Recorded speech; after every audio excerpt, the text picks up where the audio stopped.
Welcome back to Houston Newsmakers and to a friend of this program, Rania Mankarious, the president and CEO of Crime Stoppers of Houston. Good to see you. I'm glad that you came on and accepted my invitation to come on. You said that Crime Stoppers is a leading public safety nonprofit, and as such, you have very close relationships with law enforcement.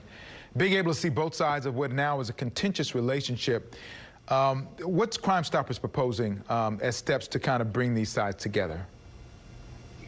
Well, first of all, thank you for having me. You know I love spending any time with you, but I'll summarize it with one word: balance. I think what we're doing is in feeling such deep emotion across this country, very valid emotion. We are possibly rushing to create solutions that may not be in the best interest in the long run. Now, does that mean police departments don't need reform? They do. And actually, everybody agrees. We're all on the same page there. But we don't want to lose balance. I'm looking at cities across America, and it looks like some of the proposals are purely punitive in nature, targeting law enforcement. And I don't think that's the solution. And ultimately, it will hurt communities in the long run. One of the things I know that the wording makes a difference. I know we see these signs calling for defunding police. That means one thing to one person, but it means something altogether different for those who are proponents of change. They don't necessarily mean taking money totally away from police, maybe just redistributing it.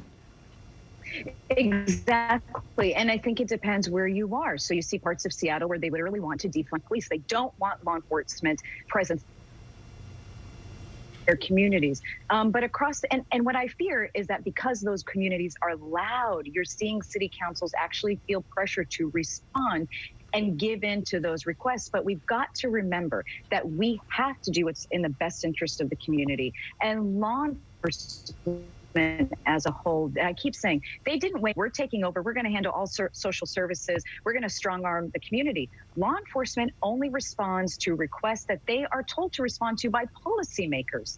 And based on community need. So we have to be careful about where these narratives and where these conversations are going.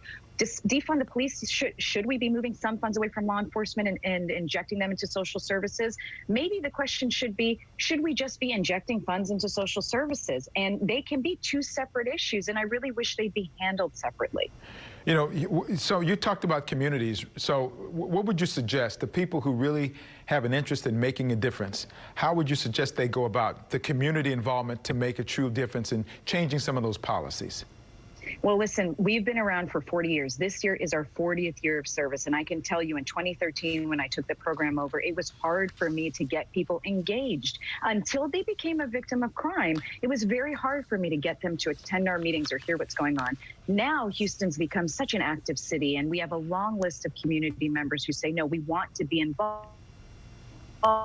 But we want to make sure they're educated. So in some areas, we need to call policymakers. In some areas, we need to have a stronger presence in schools. In some areas, we need to be have a stronger force in communities. So there are many ways we can come together to bridge gaps. In other areas, it's about bringing law enforcement and community members together at roundtable discussions, maybe even just for a baseball game.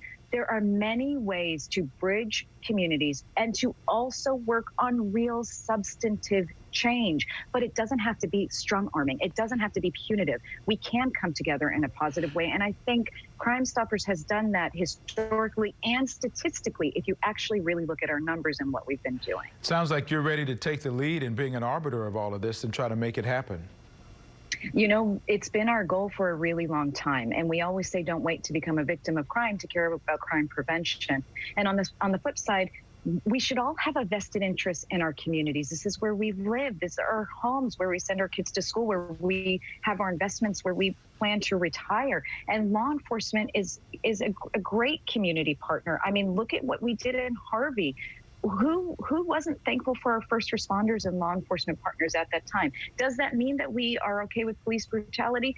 Absolutely not. But they can be two separate conversations. I think a majority of us are mature enough to handle both. Very complicated, very compact, but we can handle them both reasonably. And that's our call, really our call to action right now. I am not shocked that under your leadership, your organization is ready to take on such a challenge. I look forward to hearing the results of this. I am going to make sure that I put the Crime Stoppers information on my Houston Newsmakers page on click2houston.com so people can contact you and find out how they can get involved in making this all happen. Are you optimistic about making positive change? I am certainly in Houston. I think we have great leadership with our mayor and with our chief of police and with our sheriff. I implore the community to really push for solutions that are reasonable, that are not punitive in nature. And I think Houston's always actually been at the forefront of doing those things the right way. And so I'm excited. I know we will be involved. We're getting involved, boots on the ground, and we're excited to do so. Thank you, Rania. Look forward to great success, and we'll look forward to having you come back and talk about it at some point, okay? You got it. Thank you, Kimbrell. Thank you.